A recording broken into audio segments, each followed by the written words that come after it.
Hello. I'm going to read some more of the Dhammapada today, and we're going to read a little bit less because my computer's got not much space, as those of you witnessed yesterday. It kept cutting out, so we're just going to read 3 sections because there's only 9 sections left, so that means 3 more videos, and we'll have finished this. So let's get straight into it. Section 18, continuing on from forsake anger, is hasten and strive.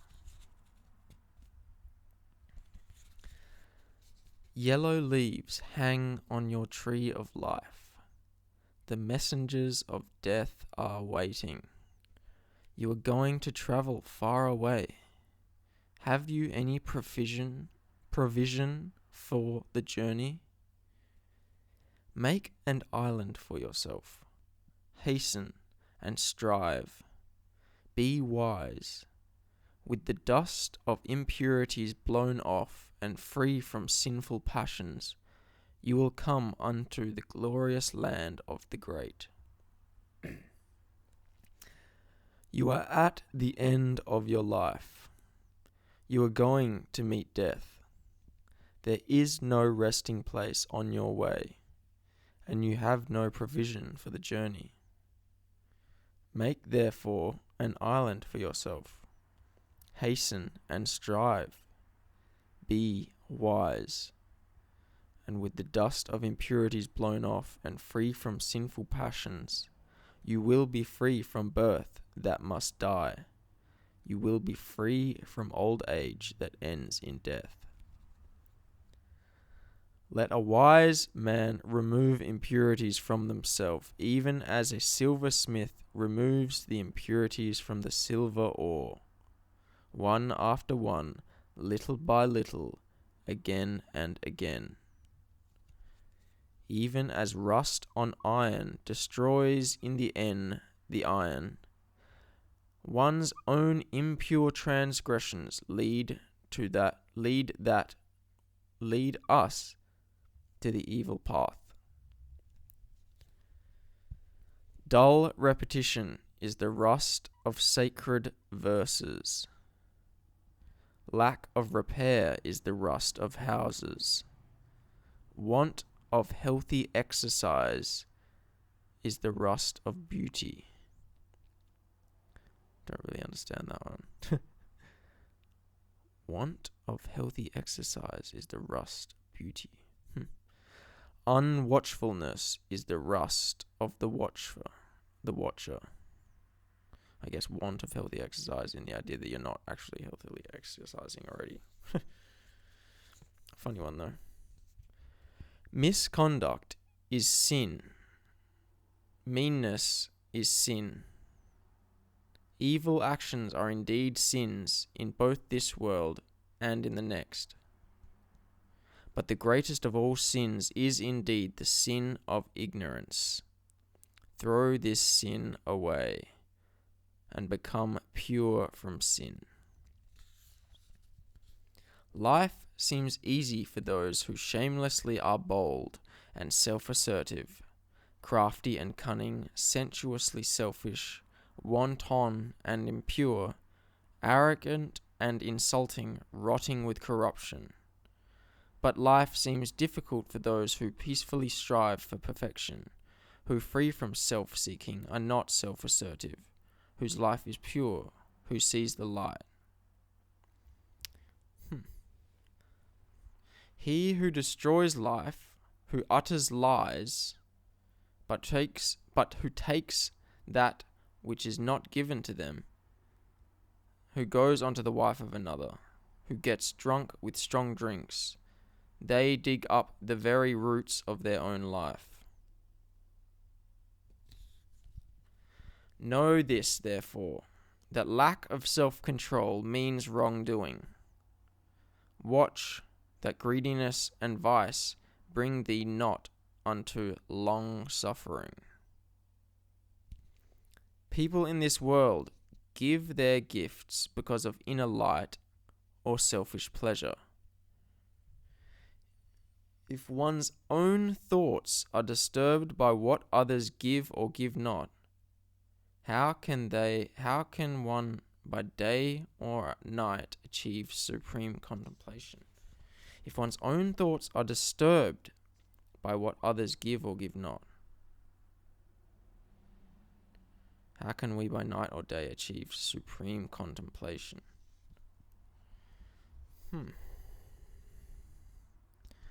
But in one whom the roots of jealousy have been uprooted and burnt away, then both by day or night can they achieve supreme contemplation. There is no fire like lust, and no chains like those of hate. There is no net like illusion, and no rushing torrent like desire.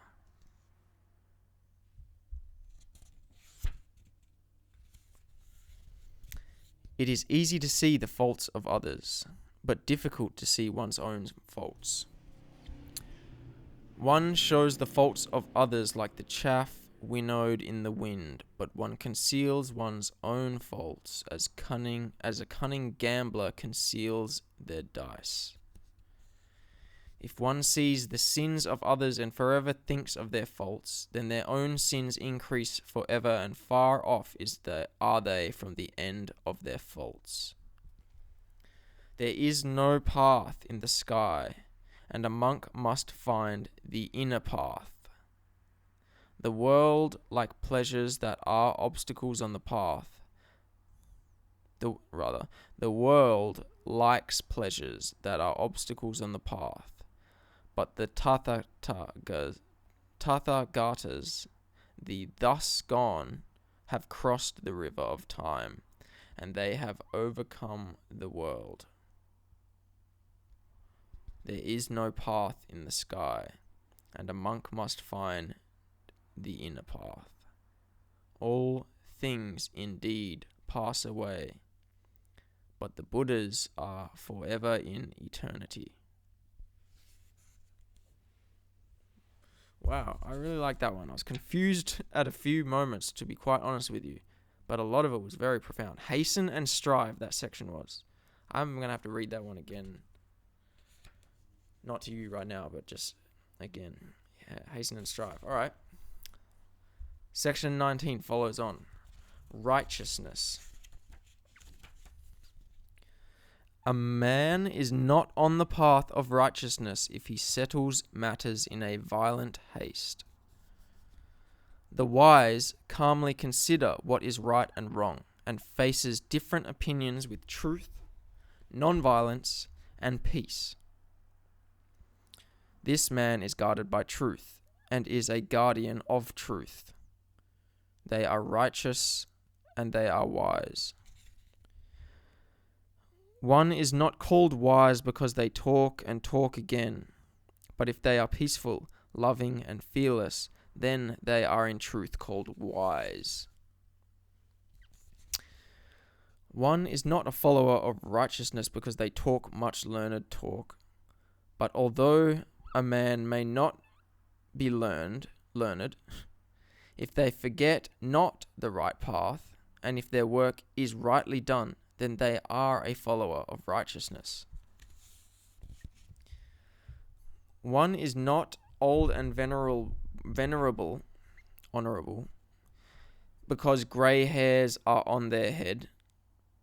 However, if an old man only in years, then he is indeed old in vain. If an old man only in years, then they are indeed old in vain.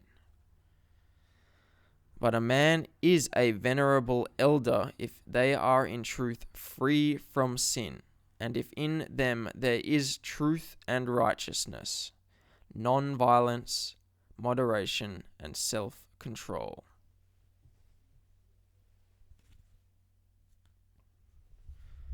Not by mere fine words and appearance can one be a man of honor. If envy, greed, and deceit are within them still. But he in whom these three sins are uprooted, and who is wise and has love, then they are in truth a man of honor. Not by the tonsure Don't know what that means. Not going to look it up either because I don't think it's important right now. Not by the tonsure, a shaven head. Oh, a shaven head. It means a shaven head, apparently. Not by that does a man become a samana, a monk. How can a man be a samana if he forgets his religious vows, if he speaks what is not true, if he still has desire and greed? But one who turns into peace all evil, whether this be great or small, then they are in truth a samana, a monk, because all of his evil is peace. And that's not because of the shaven head. The tonsure. They are not called a mendicant bhikkhu, another word for monk, because they lead a mendicant life, and a man cannot be a true bhikkhu unless they accept the law of righteousness and reject the law of the flesh.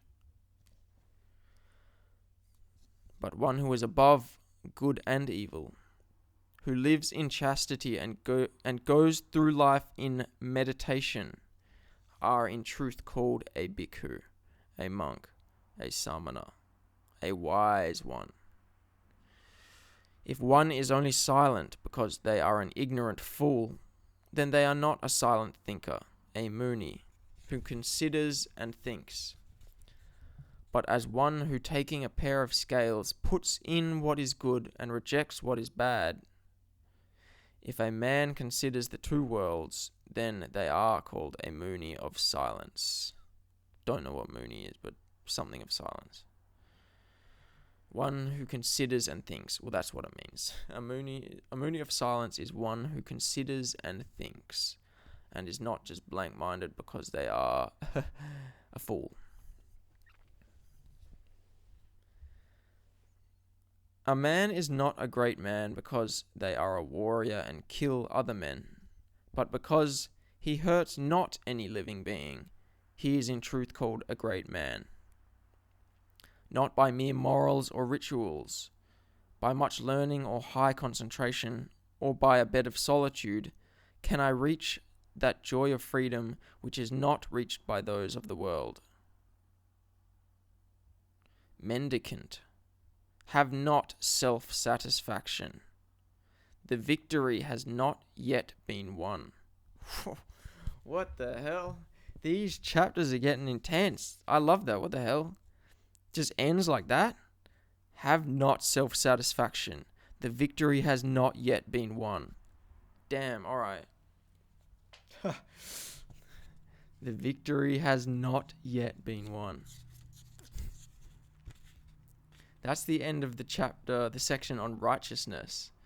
Chapter 19. Both of those two have honestly blown me away. Damn. Alright, we'll finish with section 20, the path, because I feel like I'm going to cut off soon. The path. The best of the paths is the path of 8. I'm assuming the eightfold path we're referring to here. The best of truths, the 4 sayings, the 4 noble truths.